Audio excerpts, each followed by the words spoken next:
All right, let's talk about getting clients on Instagram.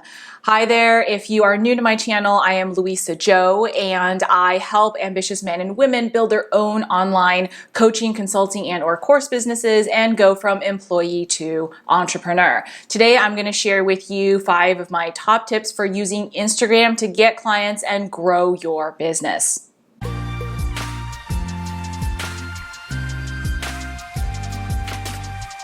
Let's jump right into it. So I've got my Instagram pulled up in front of me. So if you see me looking off to the side, that's what I'm looking at. So I can reference whatever it is I'm going to be sharing with you, and I will pop whatever I'm looking at onto this video as well. So the first thing that you need to make sure is that when someone visits your Instagram, it's immediately clear what you do and what your niche is. If you're not sure exactly what your niche is or how to communicate that, I'll pop a video I have for you on how to get clear on that somewhere either on the screen and or in the description below.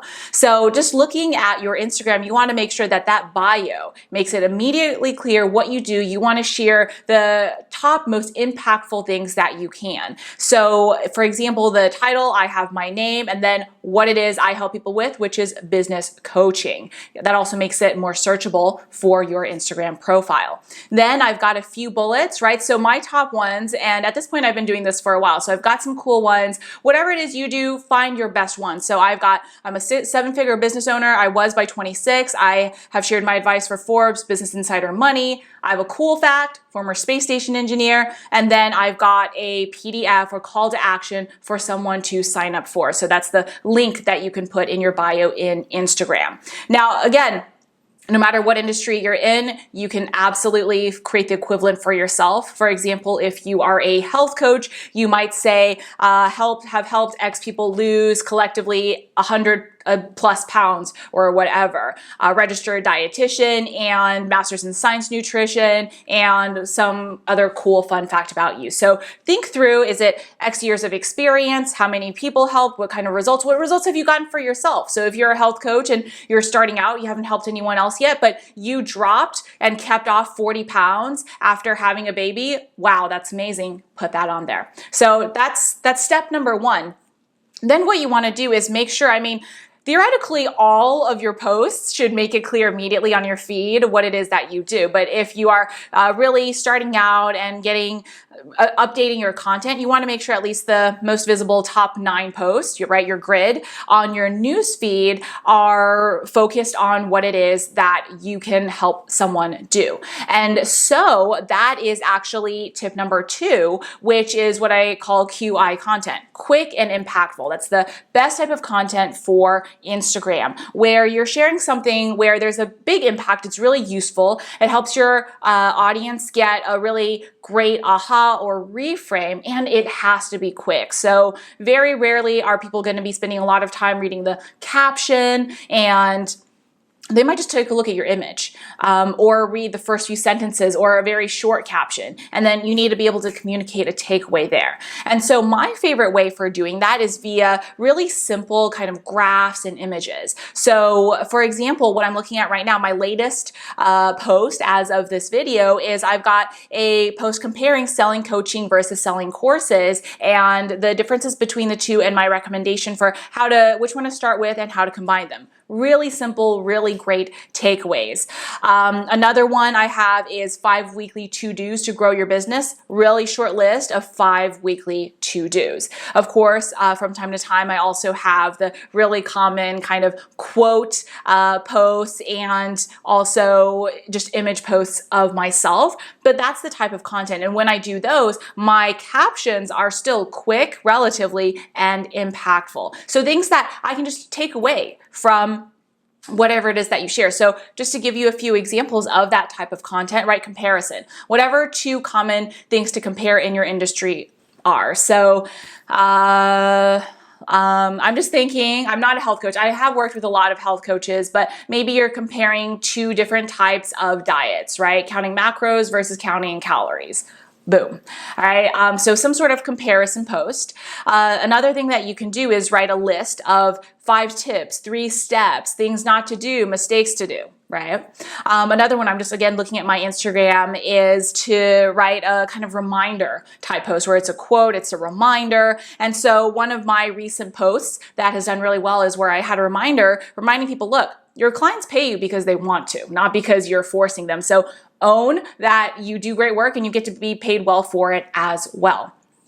Another really common one is to have maybe some sort of carousel post where you've got a list of things that you're walking someone through. So another one of my recent ones is the 3 criteria I used to build a 10,000 plus person email list in 1 year, and then walked through that criteria. So those are the things I mean by quick and impactful, where you're condensing what you could share in a longer video or blog post or article into something that someone can just look at and get some really quick aha and remember it and then move on. So that's quick and impactful. What I will also say is that make sure that you're also being consistent. So I, in general, post on my Instagram feed about 3 times a week.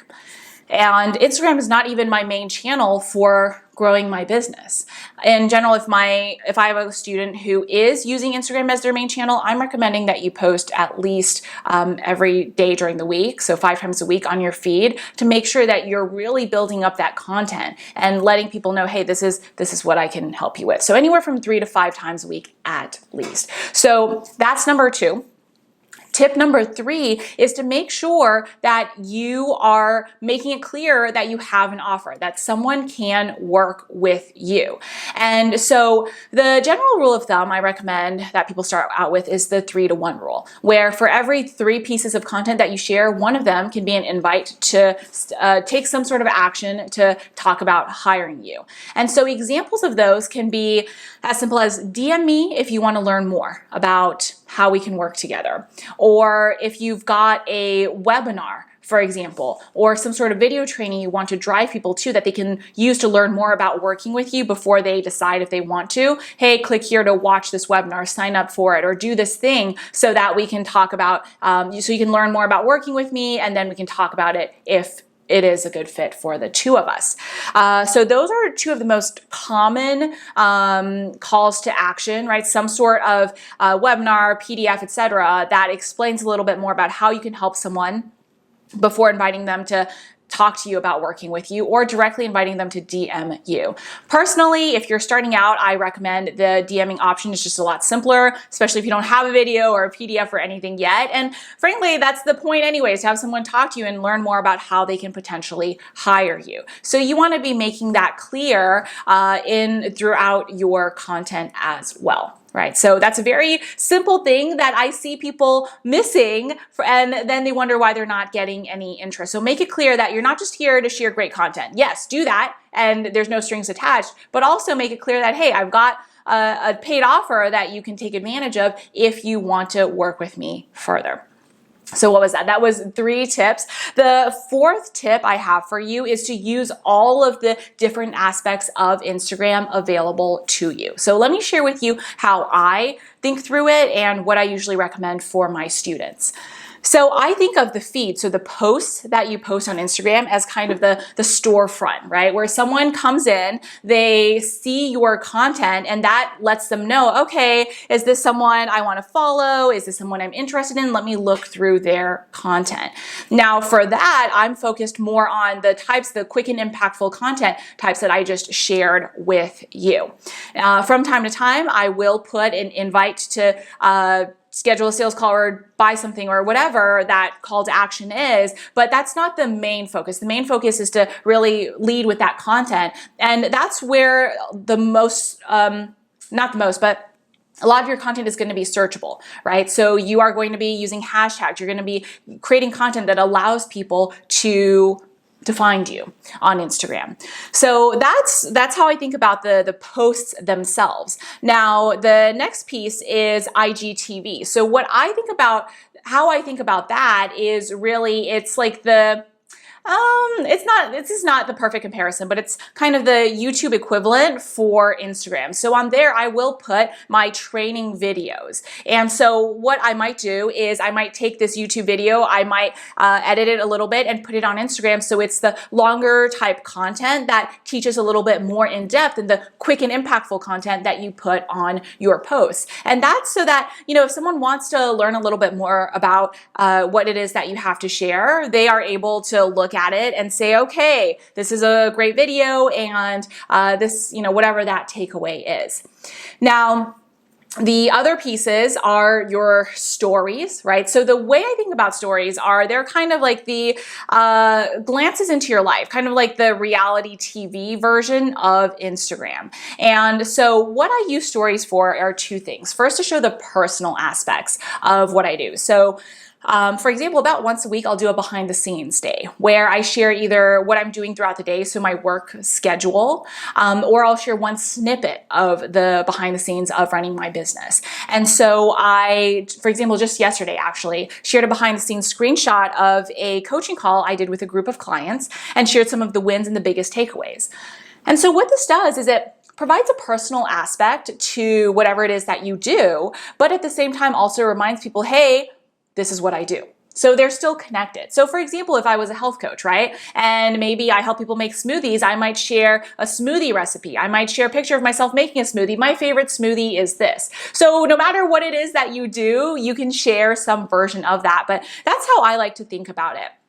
And then from time to time, I also love to use stories. I mean, they are a great way to promote further, to create engagement. So I might have polls or ask me anything inside the stories and really invite people to DM me and engage with me through that as well. I will also share basically any podcast interviews I've been doing recently, any media features, just to share, hey, let me let you know all of the great content that I have that I don't necessarily have space to keep on my feed or anywhere else, but I want you to be aware of this new content that I'm constantly creating for you.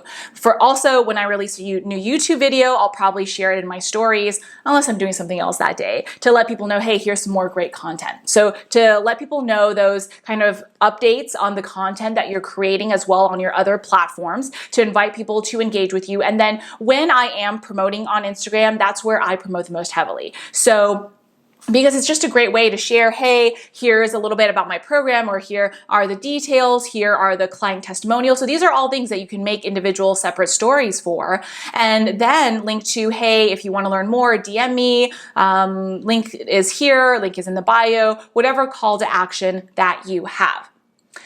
Then the next piece is your live streams. So your Instagram live streams. And personally, I built my business using Facebook, or first on Facebook. That was the first social media platform I really heavily invested my business in. And so I still to this day prefer Facebook live streams, but it's the same process where the live streams just give people a chance to connect with you in real time. And I will tell you, in the beginning of my business, live streams made the biggest difference because people were able to see, oh, wow, Luisa's a real person. She really knows what she's talking about. And as you can see through this video, you really get a sense of me and my personality, and that I'm grounded, and I am grounded and confident in what I'm talking about, and it's the real deal. And that's what's going to come across for you on your live streams as well, in a way that might not be obvious immediately through your stories or your posts, because there's only so much you can share in an image and in some text. And so through that, I would be doing the same kind of content that I would be doing on my IGTV videos. And another great way to use lives is to really take advantage of that personal interaction in real time that you can do on the lives. So I might say, hey, I'm going to do a critique at this time. I'm going to do a live walkthrough, right? Taking advantage of being live, of being in real time with your audience and being able to connect with them. I might do some live coaching on the live stream. So just another way to really teach while also doing it in a way that does so in a more personal way than just a video with your audience. And really thinking through that, right? I might do one live stream a week if I was starting out. I might save it as an IGTV episode, or I might do one live stream and then one IGTV, or I might alternate weeks. So that's the kind of schedule I would look at if I was starting out.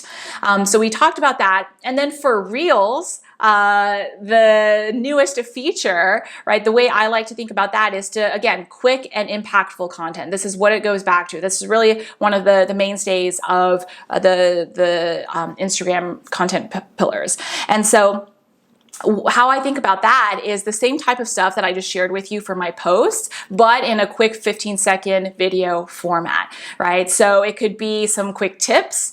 It could be a comparison. Don't do this, do this. It could be just, here are 3 tips to do this, right? So that kind of content, everything that we just talked about for that type of content as well, but in a quick video version. And you get to showcase a little bit of your personality, have a little bit more fun with it, which is just, I would say it's in between the stories, which are only last 24 hours unless you save them in your highlights, and IGTV episodes, which last for forever. And so it's that kind of fine line between, and it can be a lot longer. They can be up to 60 minutes, the IGTV videos. And so what it does, it just gives you a different way to connect with your audience, right? Basically the video version of the post. That's how I think about that. So this is how I think about using the different versions or aspects of Instagram to really showcase all the different facets of your business, right? You've got the posts. So to do a quick recap, because this is really important. You do the posts that give you the quick and impactful content. A lot of that is to share your expertise, right? You've got the stories, which are to share more kind of like the behind the scenes, to share the personal aspects so that your audience can see, okay, this is a real person that I connect with, their values, whatever they're doing, and someone I would want to work with. You have your videos, which share more in-depth content. You've got your lives, which allow you to share that while doing maybe live coaching, Q&A, really forming that connection. And then you've got the reels, which are like the fun video version of your posts. And all of that really leads back to the connecting with you, DMing with you, and really inviting people to reach out if they're interested, right? I forgot to mention also on stories, as I have people share my content, as I have client wins, I will just reshare them in my stories. And this is just another aspect to kind of show, hey, right? Here's some social proof that I know what I'm talking about. I'm helping clients get results, and this is what I do. Now, when you're starting out, you might not start out with that, but if you're consistent in doing all of these things, it will help you build all of that. Okay, so those are the top 4 tips. The 5th and final tip I have for you is to actually go off of Instagram to get clients. Because the thing is, if you're starting out with Instagram as your first platform and you're relatively new in your business, you most likely do not have a big audience on Instagram. So yes, you can use hashtags to boost your post searchability and build your audience, but it's relatively slow compared to other things that you can do. And so what you can do is to use other strategies to go out there and find clients. And I will link a video for you on that if I remember. I'm going to remember somewhere on the screen and or in the description below, so that you're driving people back to Instagram. The way I like to think about it is, whenever you're starting out, choose one platform. And if you are watching this video and you've decided Instagram is that platform, great. All roads lead back to that. So what that means is, let's say you pitch yourself to write a guest article for a certain publication that your ideal clients read. Okay, great. At the end of the day, right, mention your Instagram in your author bio. Or if you are pitching a podcast to talk about your experience related to whatever it is that you do, when the podcaster asks, hey, where can someone find you? Hey, mention your Instagram. Really, all roads lead back to the first platform that you decide. Now, if you're also building your email list while building your social media platform, then it would just be the same thing, where you share a PDF or something that someone can sign up for to give you their email address, and then right away in the first email where you say, hi, welcome to my community, and I'm so excited to have you here. This is what I do. Come and connect with me on Instagram. So all roads lead back to that. And that way you're leveraging all of the other ways that you can grow your audience, which a lot of them are a lot faster than just growing organically on Instagram, to be honest. To be able to use Instagram as the hub for connecting with potential clients, directing them to all this amazing content and all the different ways that we talked through, and then inviting them to take the next step with you. Now, everything that I've shared is simple. The key is to do them and to do them consistently. And that really is the key to, if you do this for even a short while, you will be amazed at the results, because Instagram is such an engaged platform. It's so fun. It's so powerful for your business, and it allows you to connect with people without you having to message them, which doesn't feel good and does not really work that well. And to let people come to you, to really fall in love with everything you've got to share, your content, how you work with them, and really through all of that, let you know when they're ready. And that feels good to you to sell and to really end up working with the clients that you want to work with. So I wanted to share with you some of the things that I have done and that at this point I've seen a lot of, or not seen, helped a lot of my students and clients do to really apply the core principles I always talk about for getting clients, for marketing yourself, for selling yourself, just customized a little bit for the Instagram platform. Now, if you found this helpful, I've got another great video for you on how to troubleshoot if you are not getting clients. So if you're kind of, and it's really the top mistakes to avoid. So if you've been posting on Instagram, if you've been posting on some other platform, whatever it is, but you're not getting clients, but you've been doing the work, there are most likely a few mistakes that are really common. I see these all the time that you're making. And so I'm going to link that video for you, again, somewhere in the description or on this video and or in the description below, on the 5-step checklist to go through to make sure you're doing all the things you need to be doing and how to fix what's not working if you're not getting clients. So make sure that you look out for that. Finally, I do have one last thing for you, which is a really great 15-second script to use to get your first or next paying client. And that PDF I will link for you, again, somewhere on the screen and or in the description below. You know how it works by now. And finally, if you are new to my channel, make sure you hit that subscribe button to be notified every week when I release a brand new video on building your own online coaching, consulting, and or course business. That's it for today. Thanks so much for being here, and I will see you next time.